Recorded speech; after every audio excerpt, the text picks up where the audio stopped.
ভারতের বিহার রাজ্যের মুখ্যমন্ত্রী নীতিশ কুমার এক লেডি ডক্টর সুমা পারভিনকে অ্যাপয়েন্টমেন্ট লেটার দেওয়ার সময় অনুমতি ছাড়াই তার মুখের মধ্যে টাচ করে তার হিজাব খোলার চেষ্টা করে। ওয়ার হ্যাজ দ্য কনস্টিটিউশন গন নাও? এখন ভারতের সংবিধান কোথায় গেল আপনারা বলুন? কোন পুরুষ যদি কোনো মহিলার অনুমতি ছাড়াই তার মুখে থেকে হিজাব খোলার চেষ্টা করে কিংবা জোর জবরদস্তি সেই হিজাব খুলে ফেলে, তাহলে ইন্ডিয়ান পেনাল কোড ৩৫৪ ধারা মতে তার ৫ বছর জেল এবং কিছু একটা ফাইন হতে পারে।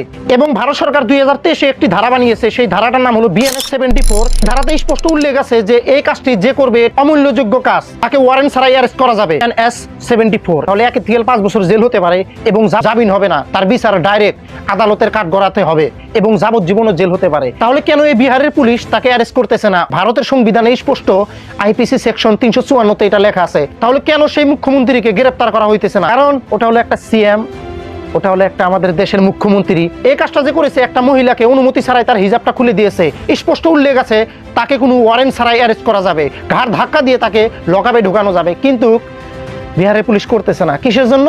এই যে আবার না হলে বলবে যে ধর্ম নিয়ে লাগতেছে। আর এই কাজটা যদি এখন মুসলিম একটা মুখ্যমন্ত্রী হতো তাহলে সোশ্যাল মিডিয়ায় ঢুকা যাইতো না। আর সব সোশ্যাল মিডিয়ার নিউজ পত্রকাররা একটাই নিউজ বানাতো যে দেখুন মুসলিম মুখ্যমন্ত্রী হয়ে একটা হিন্দু মহিলা শরীরে টাচ করেছে, ভাই ঢুকাই যাইতো না। আর এটাই হলো বর্তমানে আমাদের ভারতের আইন ব্যবস্থা।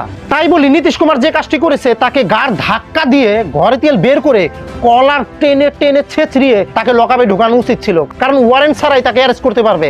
কিন্তু করতেছে না ভাই, করতেছে না। যাই হোক, বেশি কিছু বলতেছি না। ভিডিও এই পর্যন্ত। যদি ভিডিওটা ভালো লাগে সবাই শেয়ার করুন এবং প্রতিবাদ করুন, আর সবাই হ্যাশট্যাগ ব্যবহার করুন অ্যারেস্ট নীতিশ কুমার। জয় হিন্দ।